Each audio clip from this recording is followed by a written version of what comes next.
10 o'clock. I think we can start. I hope you're all hearing me. Yes, that looks good. All right, then welcome everybody to the webinar. Initially, this was planned as a hackathon, and we decided due to only a few people interested in the hackathon itself that we only do the webinar, and then if you have further questions, you can reach out to us. I will give some hints how to reach out to us. My name is Andreas Fink. I work at CSCS and I develop the CI/CD. With me together also in this call is Radim, who also helped on developing the spec-based containers, and also Theo, who knows a lot about CI/CD. So they are good contacts for asking also questions. To maybe give an idea of what we want to look at is understanding what this is doing. So in CI/CD, you basically, what you want to do is testing your software that you are developing. So whenever you push a commit or when you open a PR, you want to test if this breaks the software or not. And typically this consists of two stages. In the first one, you build the software, and in the second one, you test the software. And this is exactly what we have here in the super simple pipeline, where we first built an artifact, which is containerized. The recipe how to build the artifact is in this file. It would be stored under this path, and then we can test it on the cluster, and it would be sorry, there is a mistake. This shouldn't be CSCS. That should be the cluster name, for instance, Dined. And then it would take the image that was just built, and it would run these commands on the nodes itself. So for instance, this is now running on 4 nodes with 16 tasks, which basically would mean typically one task per GPU. So this would be like a standard setup. But we will go into details of how to build all of this.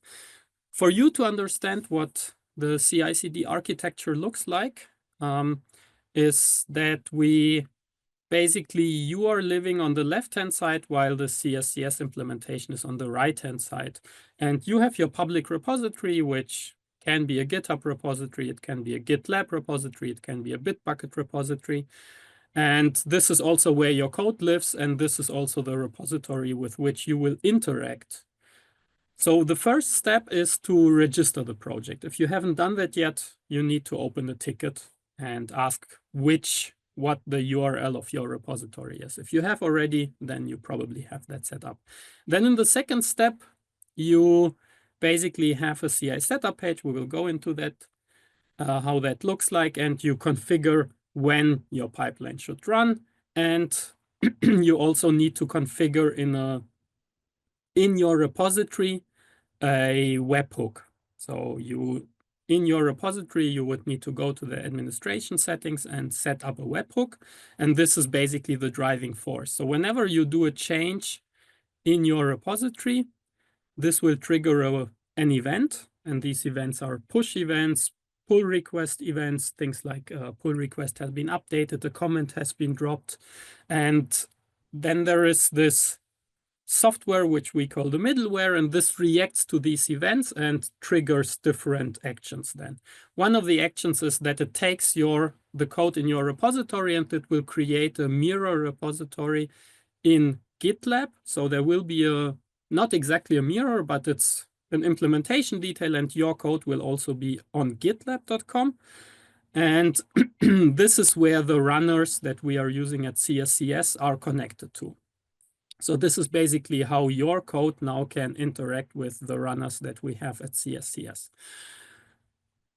So now we push the code that is relevant into the GitLab mirror, and that triggers now the pipeline that you have specified in your repository with the runners on CSCS side. And a typical setup, containerized setup, is that, as I said, you first build an image, which is the container builder, that would push the artifact to JFrog, which is a container registry.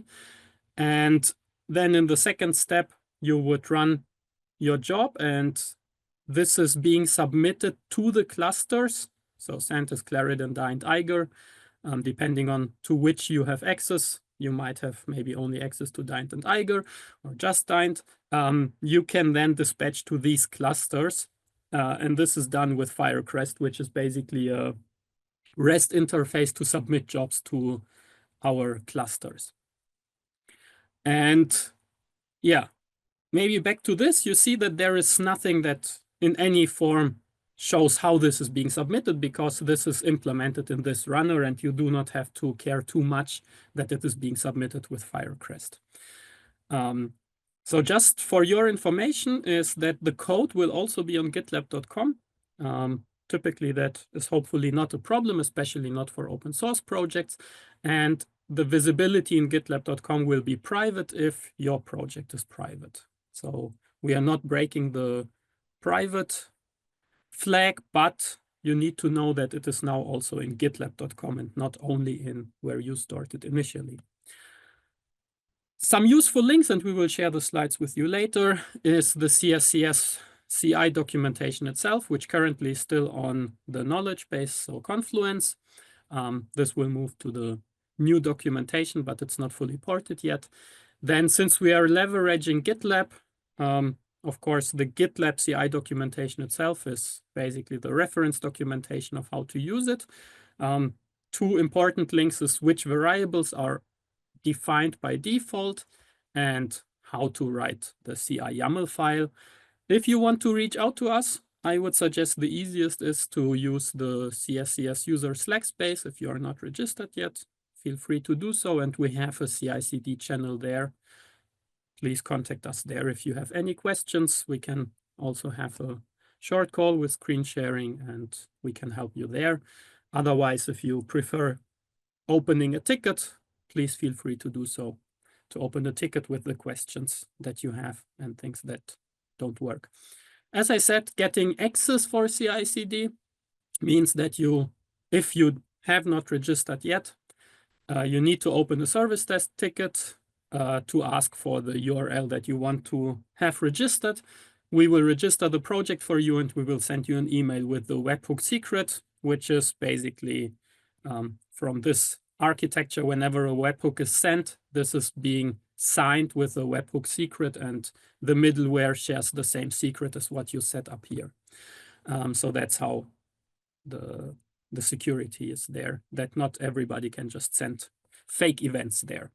And then follow the rest, whatever is here in this documentation, but we will also go through the steps now in this webinar, but you might forget some of them, so just refer to the documentation. So in a live demo, because that's easiest shown of, as I said, the jobs are submitted with FirecREST. So what you will need is that you need to create FirecREST credentials, which is basically a client ID and a client secret, which will then allow CI to submit on your behalf jobs to the cluster.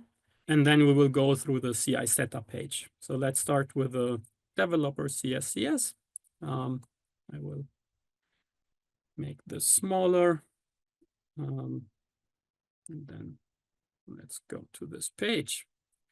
All right, so this is how the developer portal looks like. I'm already logged in with my username. My general suggestion is if you do not want that CI jobs are submitted under your username, but rather with a service account, which is the better choice because then you can share this with other people in your group, is to open a ticket, ask for a service account, and then you create it on the service account user. But I will just do it now for demonstration on my username. So that means that jobs that would be submitted would be under my username. Then here under applications, you need to define the application. As you can see, I have already one, but I will create a new one, which I will call CI/CD webinar. This you can leave. You can have a description. I will leave this empty. And that will bring you to this page. And then in production keys, you basically can generate keys. So this is what we need. We need to generate these keys. And now we have a consumer key and a consumer secret. So this is the two things that we will need in a second. And the second thing that we need to do is that we need to subscribe which APIs this application is allowed to use. simplest is to just subscribe to everything. And you might not see all what I'm currently seeing. You will only see the APIs that you are eligible to subscribe to. Basically, what you definitely need to subscribe to is this FirecREST. And this is the platform, so climate weather, HPC, user program, the machine learning platform. This is not strictly needed, the CIX container builder. Maybe if we have time in the end, I will show what this can do, but it's also in the documentation. I just subscribe to everything. If you fear about security, only subscribe to the things that you want to subscribe to. Here you see that we have different versions.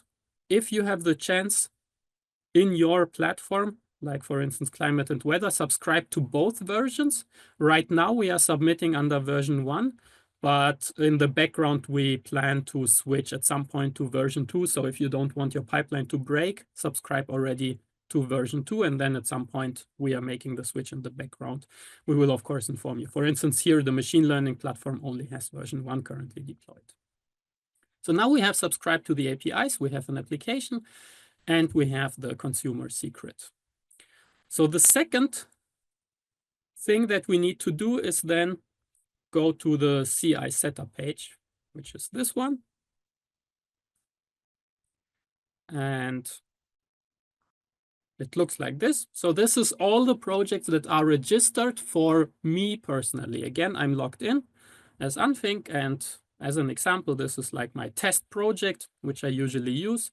And this is how the CI setup page looks like.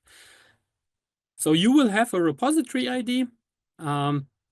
There should be your username as owner written here, and this is saying what the actual GitHub repository is.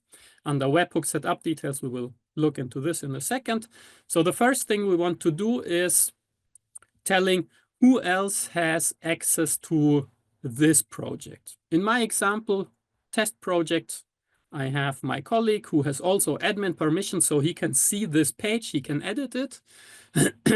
Then I can add manager permissions, which basically tells which users are allowed to restart jobs. This is handled under the manager permissions. And then I have FirecREST consumer key and FirecREST consumer secret. So this value for security is never being echoed again. So once stored, it's there, and it will be shown whether it has whether it's stored correctly or not.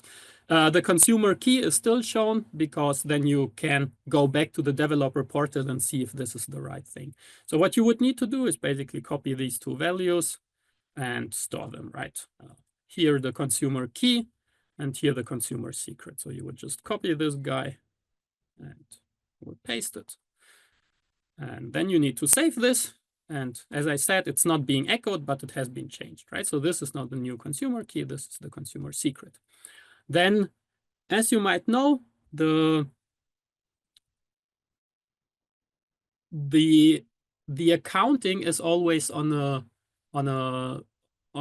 group, right? So here you can say what should be the accounting.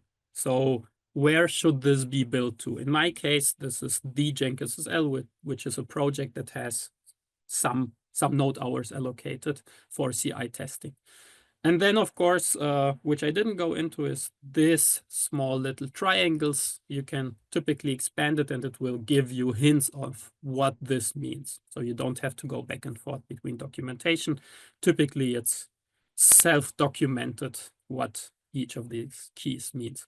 So now we are done with the admin config.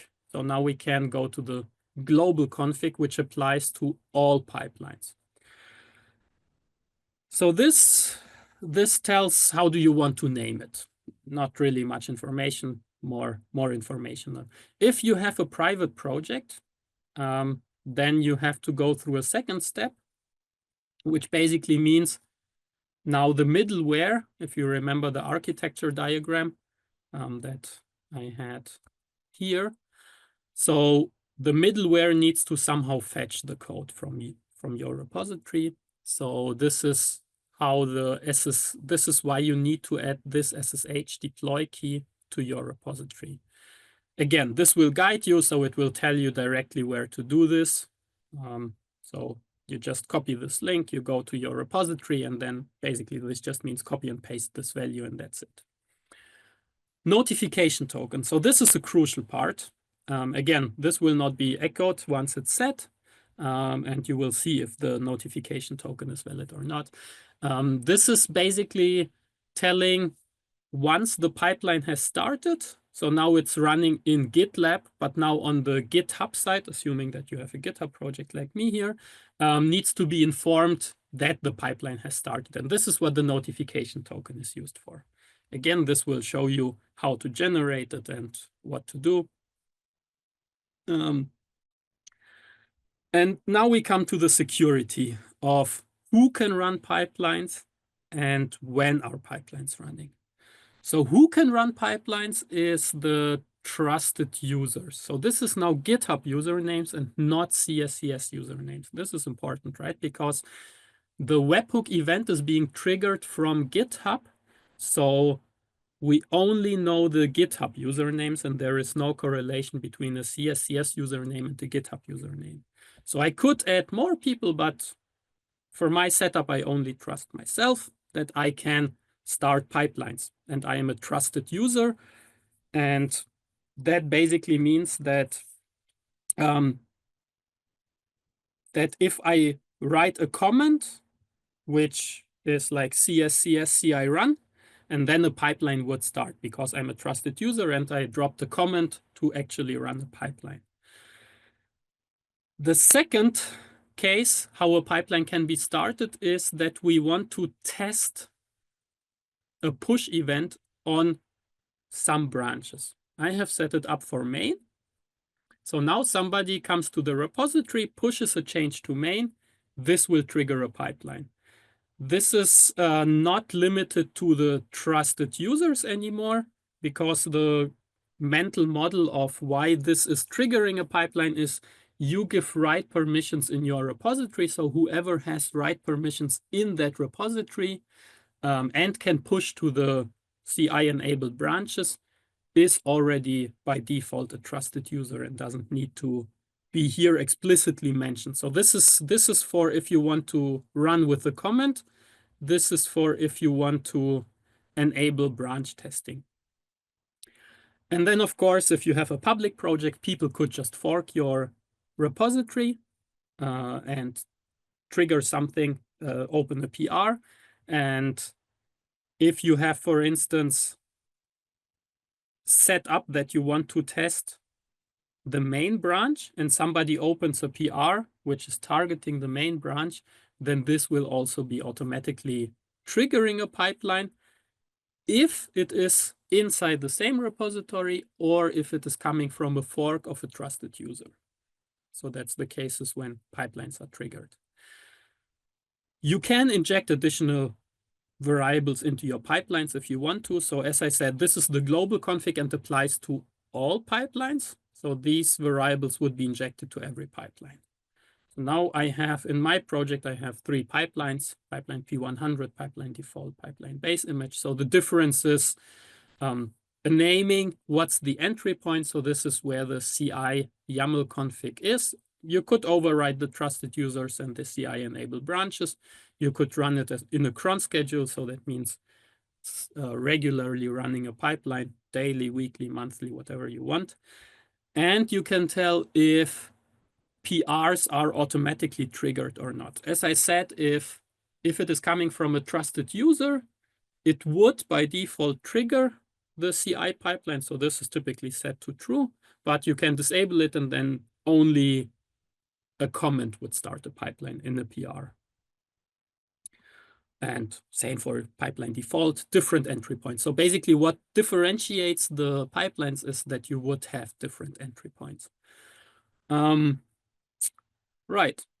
So as you can see, I basically have here three pipeline names, maybe to see how that looks like then later.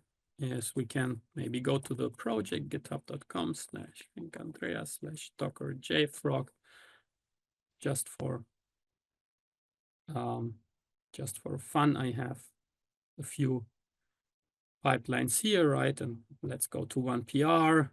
This is just a test project, so don't worry. And this is how it would look like, right? So I would see here now so that this thing, all three pipelines failed. So the P100, the base image, and the default, you would get links of what exactly failed to understand what was going on. So this is the CI setup page, and this is how you set up your your pipeline. Then what we haven't gone through is the webhook setup.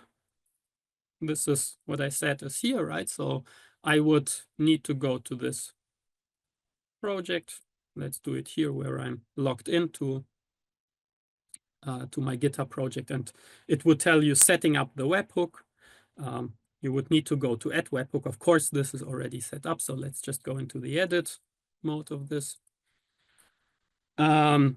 And you would see that the payload URL is exactly what you get here, right? So it would give you all the hints: payload URL, content type, the webhook secret, and which events would you like to trigger. And this is what we have set up. The content type is JSON. This is the webhook URL. The secret is already set up, and send me everything. So that's how it looks like, the webhook setup. And this you only need to do once, then you're done. So FirecREST credentials, one-time thing. Setting up the pipelines, maybe you want to have more pipelines, maybe you want to change the settings, but the webhook setup, one-time thing. All right, so that's the setup and the FirecREST credentials. So as I said, there are different versions of when a pipeline can be triggered. There can be push events. So that's where we have seen if you have the pipeline configured to trigger on specific branch names and you push a change to this branch. If it is a branch that you want to automatically test, it will be tested. There can be PR events. This means you open a new PR or you update the PR by pushing new code to the PR. Again, the mental model here is if the PR is inside the project itself, this means that the user who opened the PR has already write access to the repository, then it will be automatically tested. If it is coming from a fork, then it will be only automatically tested if it's from a trusted user. You can start a pipeline with a comment. So you disable, for instance, automatic testing from PRs. You want full control of when to run it. You can just drop the comment CS CI run and the pipeline name. Again, this comment can only be written from a trusted user, not everybody. You can have scheduled periodic tests if you want to run, for instance, the main branch every week to see if, especially useful if you have like a performance pipeline that just regularly runs, but it's costly, like once a week, and you want to see if the performance may be degraded throughout the week.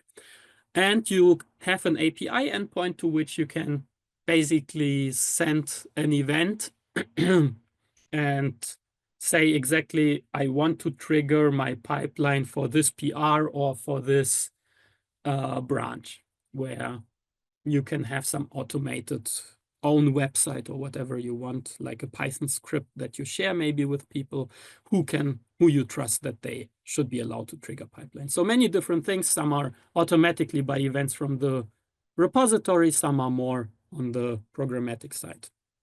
But you are in control on when pipelines are running. So what we are going through now is presenting the different runner modes. What I call runner modes. And we basically have a container builder that builds a container. We have a container runner that runs a container on the Slurm cluster. We have a UENV Builder that builds on the Slurm cluster itself. It's not in the Kubernetes cluster because UENVs must be built on the cluster where they later should run. Same for UENV runner, bare metal runner, and we will go through them. So the container builder is having one input file, which is the Docker file, and it has an output file. So it takes this Docker file. So by using this runner, you need to use the extends container builder, CSCS, and then Zen2 or GH200, depending on for which architecture you want to build. So Zen2 would be Eiger, GH200, the rest of the clusters. Input Docker file, and output would be where to store this image. In this case, always by default, you have write access to $CSCS registry path within your pipeline. Anything following afterwards is up to your naming. You can have here any naming that you like, any however you want to organize this. This is up to you. CI commit Georgia is just making sure that by default, this runner, we will go into this later, wouldn't rebuild if the name doesn't change. So that's why we use CI commit Georgia. So this is super unique per commit. As I said, these two are mandatory: Dockerfile, persist image. There are many other variables for interacting with this runner. One important is Docker build args. If you're familiar with Docker, you can parameterize your Docker file, and then you want to submit different Docker build args depending on how exactly you want to instantiate this parameterization. The rebuild policy tells when you want to rebuild, and there is always and if not exists, always just rebuilds every time. If not exists, it first checks if the image is there. If not, it will fail. Then the rest of this is allowing to not only push to the CSCS registry. This is the easiest, but if you, for instance, want to have access also through Docker Hub to this image, you can either use these three secondary registry, which is telling push it to JFrog and push it to Docker Hub, and you need to provide the username password, or you just say, look, I don't want to use the CSCS registry, just use this custom registry username and password, and then, for instance, just write here Docker Hub, your username and this thing. So now we have built the container, so now we can do the container runner. That basically means we say container runner, cluster name, architecture, so Eiger Zen 2, Dyn GH200, Clarendon GH200, always the same concept. We tell which image do we want to use. So this is something that typically has been built right beforehand. And then we tell which commands should be executed inside the container. So again, you don't have to care how to spawn the container on the compute node. This is all being done for you from the runner. So what you really have to care about, what is actually executed in the inside the container. You can inject additional mounts from the file system. You just say what you want to inject here. Unfortunately, right now, there are no environment variable names supported, so you have to kind of write it down, what it is. Important to know is that Git strategy by default is set to none.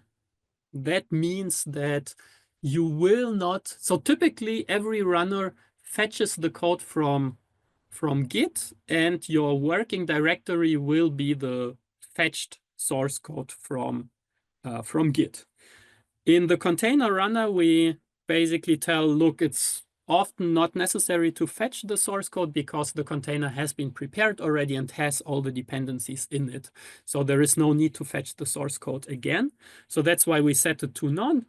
If you want the source code, no problem, set the Git strategy to fetch or clone. You can have MPS, which is the NVIDIA multi-process server, and you can inject more paths.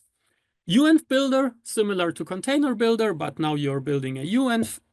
And unlike the Container Builder, where a build is defined by a single file, the Docker file, a UENV is defined by a recipe directory. If you have never seen how a recipe looks like, go to github.com/ethcscs/alps-UENV. There we have many different UENV recipes that we provide by default on our clusters.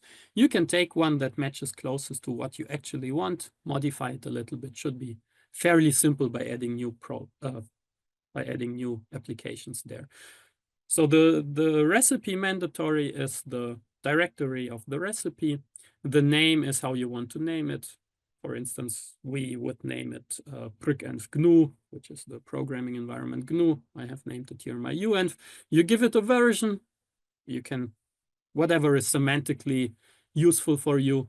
I would suggest to set the Slurm time limit to something reasonable. So if the job goes wild, it doesn't consume all your compute resources.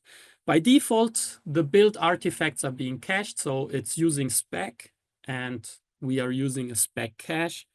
That means that the second time a UENV would be built with slight modifications, it's much faster than the first time. You have the variable UENV tag, with which you can basically tell when to rebuild.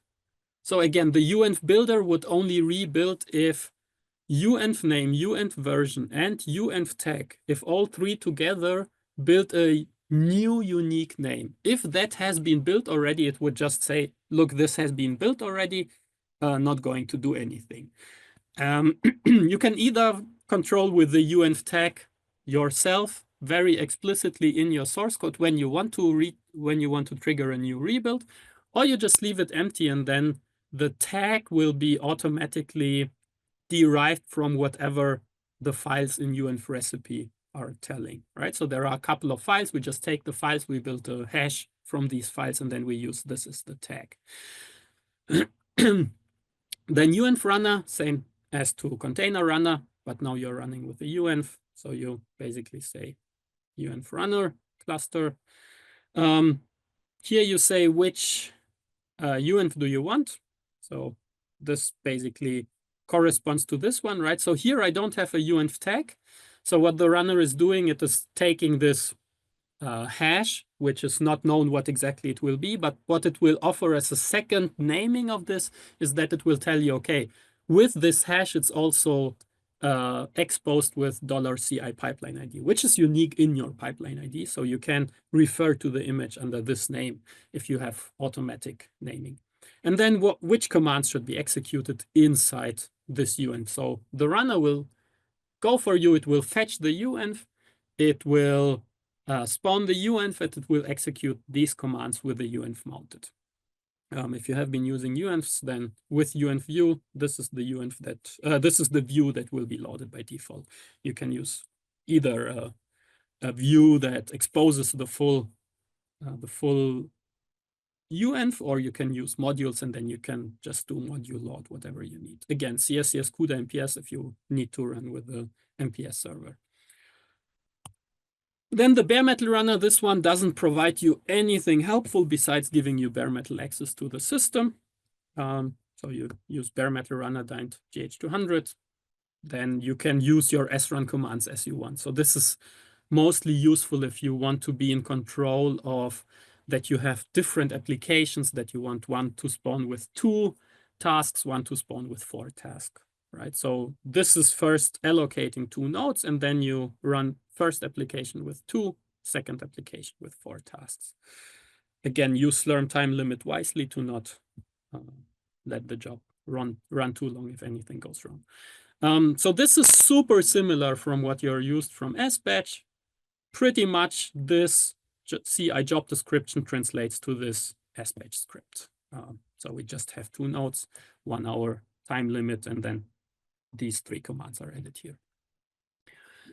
We have something that we call the container runner lightweight. This is different from the container runner. So the container runner will submit to a Slurm cluster, which has the super nice hardware, fast CPUs with GPUs. The container runner lightweight is different. This is only for super small jobs, which you do not want to wait for a Slurm allocation. So this is in a Kubernetes cluster, meaning cloud resources, very weak CPU, no GPU available. The maximum memory request would be 4 GB. We limit this to 60 minutes because this is not meant for heavyweight things. It only works with public images. So in this image, you can only specify things that are publicly available. So if you can pull them without credentials, then you can use it here. What it is actually useful for is things like you want to send like your code coverage. You want to just generate a few small files with a Python script, which then would spawn a new dynamic pipeline. So this is what this is useful for, because you don't have to wait in a Slurm queue and it's being scheduled directly, but it's not useful if you want to do heavy computations. Then F7T, so F7T, if you don't know, is the short form of FirecREST. So this is also a runner that is running on cloud resources. And so you're now on a resource that is a cloud resource. Again, you can't do very much there because nothing is installed. The only thing that is installed is the command FirecREST. So this command allows you to now submit jobs to the Slurm clusters. So this you could potentially use to take control of to which cluster are you submitting, and you can then basically wait for the jobs. Not really sure if this is super useful. I personally never use it because I prefer to have this automated submission through the other runners with the runner modes, but you could potentially go to this runner mode and then take full control of which jobs are being submitted. If you don't know how FirecREST works, basically you give it a script, which is the SBatch script, and you tell it, this is my client ID, this is my client secret. You don't have to set it up because the runner will do it for you from the client ID and client secret, which is stored in the CI setup page. And then you basically tell to which cluster do you want to submit it. So here is the submission, right? So here I do the FirecREST submit to this cluster. And this is an SBatch script. Then I would extract the job ID, and then I would wait until the job ID has, until the job has finished. What is missing here, because it didn't fit on the slide anymore, is now I would need to evaluate, was this job successful or not, to actually make the CI job fail or be successful. ReFrame Runner is a special version of the FirecREST controller runner. You are again on a cloud resource, so you're not in the Slurm cluster, but you can now use ReFrame to submit jobs to the Slurm cluster. So ReFrame has the potential to submit from cloud resources through FirecREST to the Slurm clusters with some caveats, which are mostly documented here. And so the caveats are basically that if you need to copy files to the cluster, that might take some time. And it's especially difficult if you first want to compile something and then you want to run with some number of nodes that basically would be 2 submissions. So 2 Slurm submissions, which is kind of not exactly what you want. So again, limited usefulness, but we offer it. So you can specify which version of ReFrame do you want to use. Depending on your config file, you need to set RFM FirecREST 1. So in the config file that we have set up, depending on if we want to do it through FirecREST, we set it to 1, otherwise no. And then where to submit it to and where should it run. Right, this is for ReFrame testing if you want to implement ReFrame testing in your CI pipelines. Now, these were all the different runners. They're also all documented on the CI setup page as a reference documentation. And now we are going to look at how can you parameterize your CI jobs. So there are different versions. One, and the easiest, is using extends. And you have seen it. We have been using this quite a lot by this extends. So what it is doing is you basically define a helper block with the dot prefixed. So I just call it here build helper. And I can already write like the things that should be common for everybody who extends from this template, right? And now I can basically say, look, I want to build a container. I want to use the container builder, and it should use the Docker file here. And the image name should be, it's also already predefined by CSCS registry path. $arg is always set. So every runner will set $arg. It's either x86-64 or it's arg64, depending on which cluster you're running on. So this would then be different for different architectures. And then I say, look, this should be the name under which I want to store it. And then I can basically have 2 jobs, build x86 and build arg. The first one derives from container builder CSCS N2 and build helper. So now basically these two blocks are taken and they are merged together. Merging in this context means that in YAML syntax, everything that is a dictionary, so for instance, variables are a dictionary, right? Then every key will be merged. So whatever is, so if both have variables defined, then it will be the union of the two. You have to be careful if you have something that is an array, then it will be overwritten, right? So if container builder CSCS N2 and build helper both define for an array, for instance, script is an array, then build helper would be the one that is being taken, right? So because first it will extend from this, and then it would extend from this, so it would put on top of this, and it would overwrite the script of whatever has been defined here. They're helpful, but they come with some caveats of overwriting string values and array values, but it would merge the maps. A second option of parameterizing is having a matrix, which is kind of useful, but it also has some caveats. So here we basically say, look, I have two variables over which I want to parameterize, and first one is my var1, and the values are these two. So this is one way of writing an array. And I have a second variable, my var2, second form of writing an array, YAML syntax. If you're not familiar, either use brackets or write one value per line. And then basically it would generate 6 jobs. So it would be built, and then some value, var2 value, build other value, var2 value, build some value, var2 other value, and so on. So it would be having 6 jobs in your output, and they would all basically be parameterized on these variables.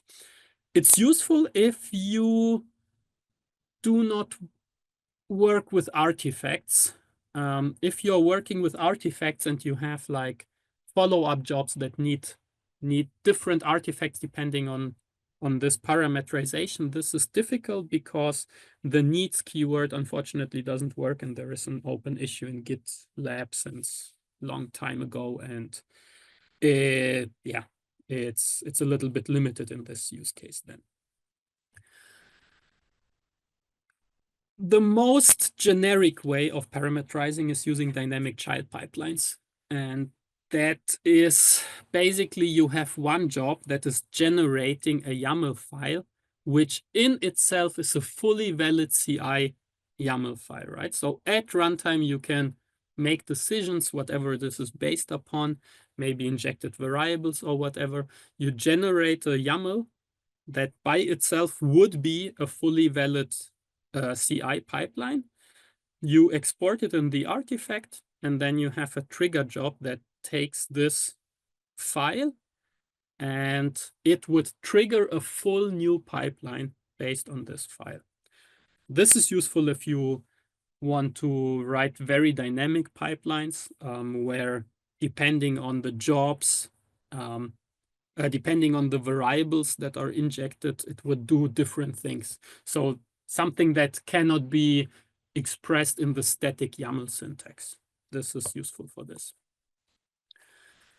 All right, then a few words about dependency management and what you want to do here. So we have been presenting all the different runners, but now you want your pipeline to be fast, right? So you want to commit a change, and you want to basically not rebuild all the base dependencies that often don't change, but you still need them to have a self-consistent pipeline, right? So you don't want to store it on the system because that would mean you depend on the state of the system. At the same time, you don't want to rebuild it every time. So you want it to be cached for you.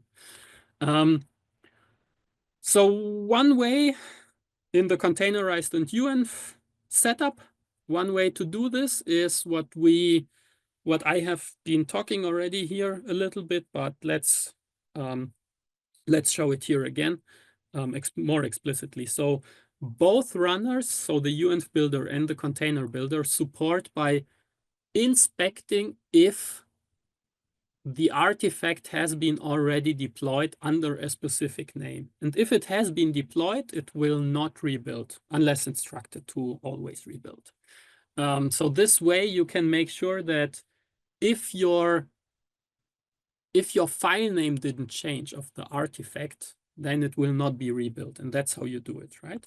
So to give an example on containers, this is one way how you could do it. So you could say, look, I have a Docker file and I want to rebuild whenever this thing changes, right? So very explicit, we inspect the Docker file, we build a hash of it. We only care about the first 16 characters because that's typically unique enough. And now we say the persist image name is depending on this tag, which is basically the content of this file, right? So now if a second time I trigger a pipeline and this file did not change, the tag will be the same and it will not rebuild, right? So now we know that there is something, the tag, and we export it in the file build.env. Why do we need to do this? Because follow-up jobs need to know what was the name of this tag, unless they, of course, want to rebuild the same. I mean, they can, of course, do the same logic and come to the same conclusion. But typically, I would suggest to write the tag in a file, and then follow-up jobs will receive this file. And since it's a build.env, since the reports is a .env, that means that the follow-up jobs will take this file and these environment variables will be available. So you can just write in your follow-up jobs $tag, right? And you do not have to inspect this file at all. It's just exported for you nicely as an environment variable. Input the Docker file and the rebuild policy is if not exists. Now this looks a little bit tedious, and we have a little helper script for you, which we call dynamic image name, which effectively is doing nothing different than what you see here. It's just a little bit more explicit to what you want to do, right? So you basically say, okay, my persist image name is CS registry path image. We don't specify a tag. So unlike here, you see it has the tag, right? So here you don't specify it. So you give everything but the version, so the tag of this thing. You say, what is the Docker file? And now you say, which files should re-trigger a build? In this case, I just say, okay, only if the Docker file itself changes. This is something that you need to know yourself.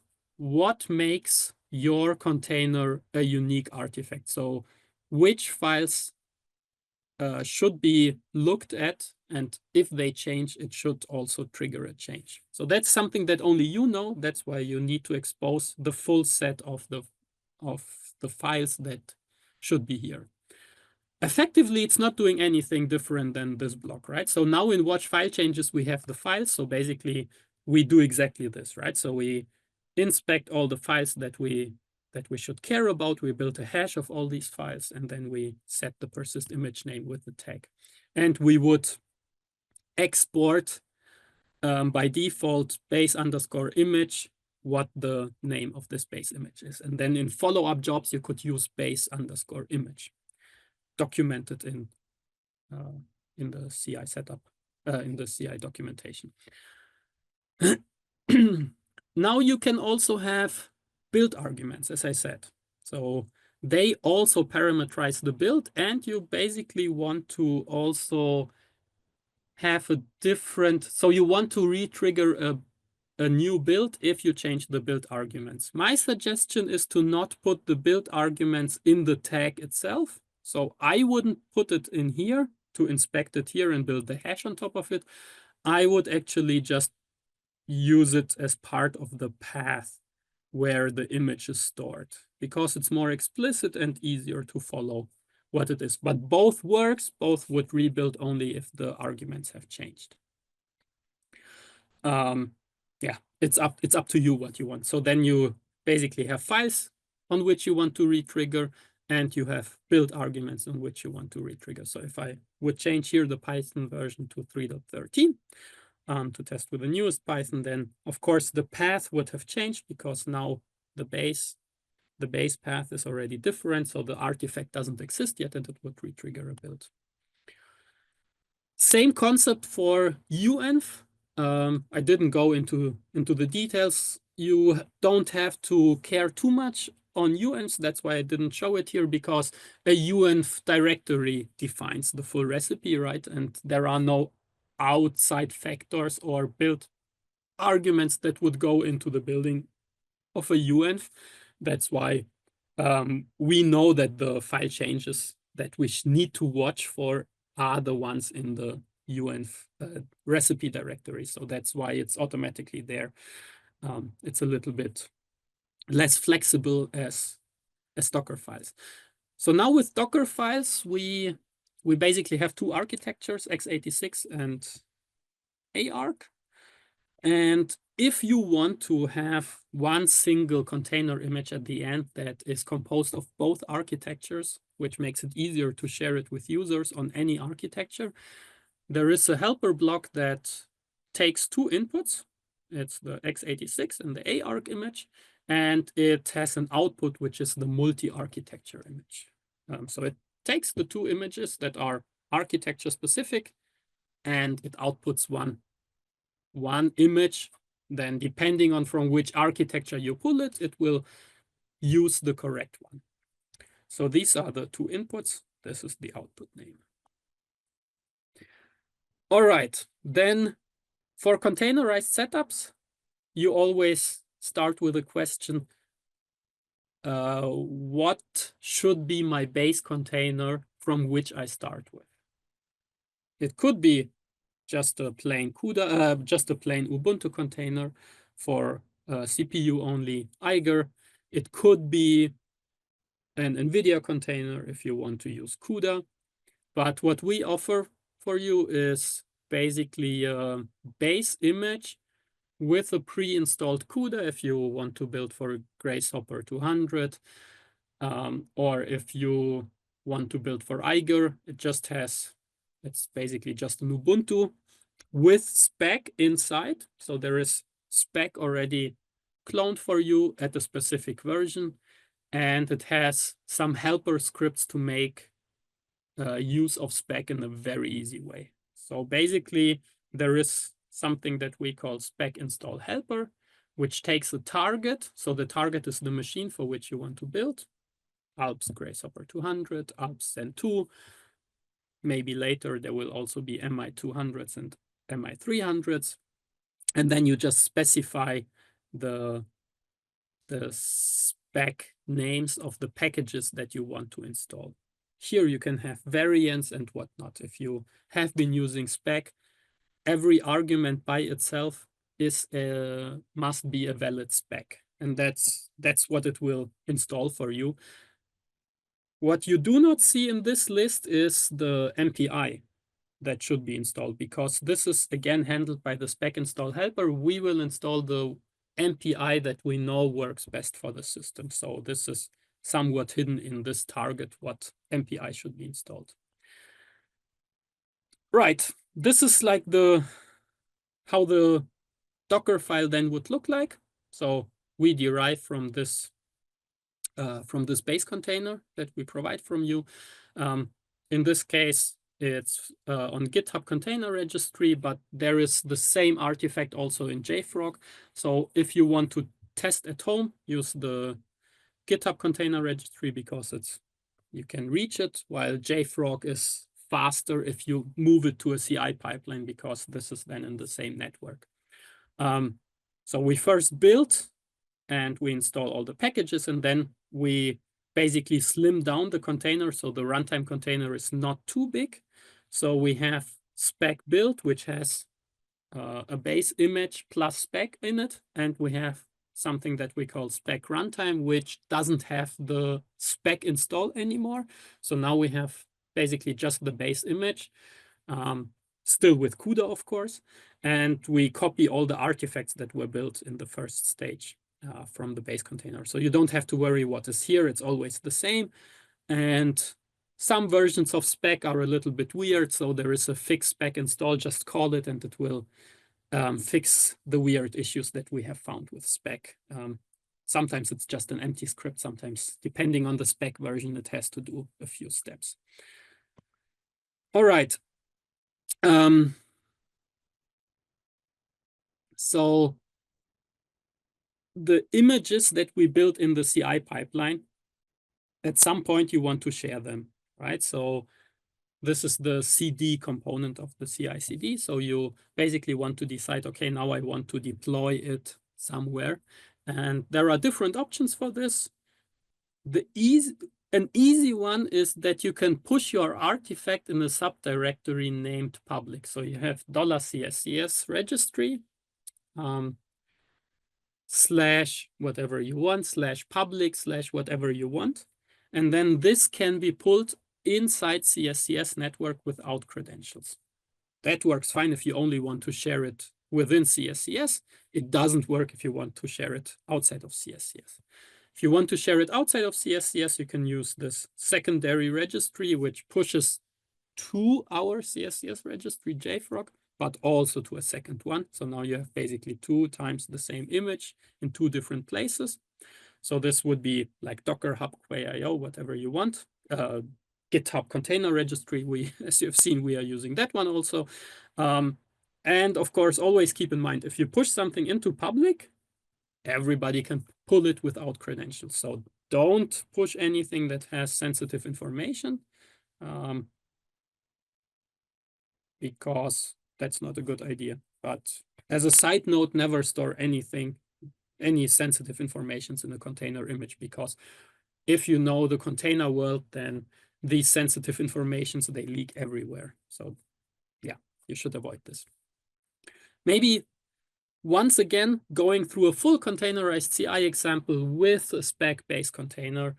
So first we build the base image, then we combine it to a multi-architecture, and then we run it. That's what we want to inspect once again. So this is, all these slides together will build one valid YAML file. So the first thing is you want to derive from the runners, right? So this you have to always include this file. Then we define the stages. So we first build a base container, we build the application inside the container, we make a multi-arc image, and then we test the whole thing. So base image building, we build it on Eiger with the dynamic image name, meaning that it should only rebuild if this Docker file changes, right? We inject two variables. So our CI Docker file is having 2 arguments, image build and image runtime, which is the target. And that's basically the 3 arguments that on which we parameterize this. Now we do the same on Grasshopper, very similar, right? So if you see the Zen2 changes, the name here changes on persist image name, and the arguments change. So basically the target and the image build and image runtime. Otherwise, it's exactly the same job. Second stage, we build the application. So now we have the base container. Now we take this base container and we build on top of it, right? As I said, it's exported under base_image, right? So we have a dependency on this job and we say that we want the artifact. That means that now we have the base image exported in our job, in this job.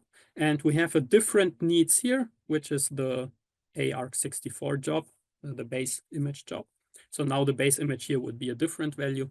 Otherwise, again, these 2 jobs look very similar, and we store it under CI commit short jar. So here we basically take a very unique name, which is unique for every commit, because we want to rebuild the application image, which is now our source code that has been changed.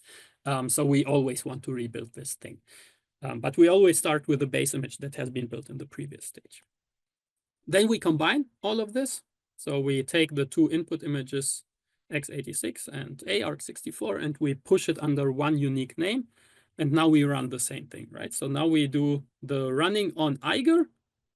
We take this image, not necessary anymore to specify any architecture, because this is now a multi-architecture image. So on Eiger, it will pull the x86 artifact. On Grasshopper, on Dint, it will take the ARC image, and you parameterize it on the Slurm job num nodes.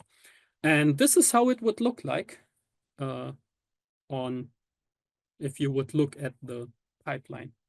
And I see it's exactly 11, so I'm not going to show any more, but you're very welcome to ask questions if you have any. If there are no further questions, then I would say thank you to all of you joining this webinar. It will be made available online if you want to show it to other people, or you want to rewatch some parts of it. And again, if you have questions, reach out to us on the Slack channel or open a service desk ticket. And thank you very much. Have a good day. Ciao, ciao.